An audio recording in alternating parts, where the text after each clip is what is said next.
Shalom Bapak Ibu yang dikasihi Tuhan, kita berjumpa kembali dalam Suara Pengharapan. Kali ini saya akan berbagi 3 hal penting bagaimana kita merespon situasi sulit dalam kehidupan kita. Nats firman Tuhan yang akan kita renungkan bersama terambil dari Injil Yohanes pasal yang ke-9 ayat yang pertama sampai yang ke-5. Saya akan membacakan untuk kita sekalian demikian firman Tuhan. Waktu Yesus sedang lewat, ia melihat seorang yang buta sejak lahirnya. Murid-muridnya bertanya kepadanya, "Rabi, siapakah yang berbuat dosa? Orang ini sendiri atau orang tuanya sehingga ia dilahirkan buta?" Jawab Yesus, "Bukan dia dan bukan juga orang tuanya, tetapi karena pekerjaan-pekerjaan Allah harus dinyatakan di dalam dia. Kita harus mengerjakan pekerjaan Dia yang mengutus aku. Selama masih siang akan datang malam, di mana tidak ada seorang pun yang dapat bekerja. Selama aku di dalam dunia, akulah terang dunia."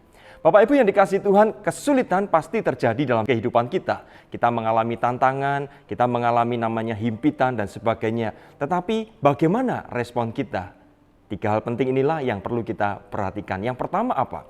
Bapak Ibu, yang pertama adalah percayalah bahwa Allah Bapa bekerja dalam segala sesuatu untuk kebaikan kita sesuai kehendaknya. Nah Bapak Ibu, di dalam bacaan yang kita baca, ketika para murid bertanya, siapakah yang bersalah, siapakah yang berdosa, orang yang buta itu atau orang tuanya? Yesus, Tuhan kita justru memberitahukan kepada kita bahwa Allah memiliki rencana kehendak yang dinyatakan melalui orang itu. Di sini kita belajar, sesungguhnya apapun yang terjadi dalam hidup kita, Allah turut bekerja. Ingatlah, Allah turut bekerja untuk kebaikan umatnya sesuai dengan kehendaknya. Yang kedua, bagaimana respon kita melihat situasi sulit tantangan hidup kita hari ini? Yang kedua adalah perhatikan respon kita terhadap masalah yang kita hadapi. Bapak Ibu, mari kita perhatikan ketika Tuhan Yesus menjawab pertanyaan para murid. Tuhan Yesus berkata, "Kita harus mengerjakan pekerjaan Dia yang mengutus aku." Bapak Ibu, respon Tuhan Yesus melihat segala sesuatu adalah mengerjakan kehendak Bapa. Respon ini menunjukkan sesuatu yang proaktif, bukan reaktif. Bapak Ibu, dalam hidup kita, apapun yang terjadi, situasi sulit, jangan reaktif. Jangan menyalahkan si A, si B, si C, bahkan menyalahkan Tuhan. Tetapi mari proaktif, hadapi itu. Percayalah bahwa itu merupakan satu waktu di mana Tuhan beri bagi kita untuk kita merespon dengan tepat. Yang ketiga, yang terakhir, persepsi kita atau perspektif kita. Bapak Ibu, apa perspektif atau persepsi kita melihat itu semua? Kesulitan, tantangan yang terjadi dalam hidup kita. Apakah itu akan menghancurkan kita? Atau justru kita melihatnya itu sebagai sebuah kesempatan? Tuhan Yesus berkata kepada muridnya, "Kita harus mengerjakan pekerjaan Dia yang mengutus aku. Selama masih siang akan datang malam, di mana tidak ada seorang pun yang dapat bekerja." Ada siang, ada malam, sebuah kesempatan.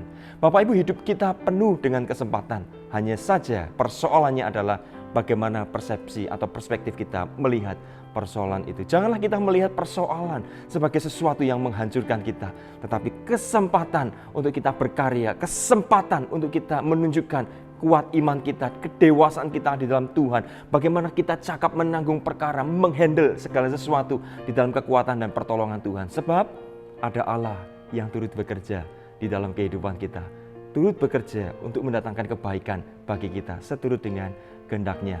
Mari Bapak Ibu menghadapi situasi hari ini yang tidak mudah, situasi yang sulit hari ini. Jikalau Bapak Ibu menghadapi tekanan hidup, perhatikan 3 hal penting ini. Percayalah, Allah bekerja untuk mendatangkan kebaikan bagi kita sesuai dengan kehendak-Nya. Yang kedua, mari kita merespon segala sesuatu bukan dengan reaktif, tetapi proaktif. Dan yang ketiga, mari kita melihat itu kesempatan untuk kita bertumbuh, untuk kita semakin kuat dan berkarya. Naik tingkat, bukan sesuatu yang menghambat, yang melemahkan, menghancurkan kita. Ingat, kesempatan bagi kita untuk berkarya. Kiranya 3 hal ini menjadi berkat bagi kita sekalian. Tuhan Yesus memberkati.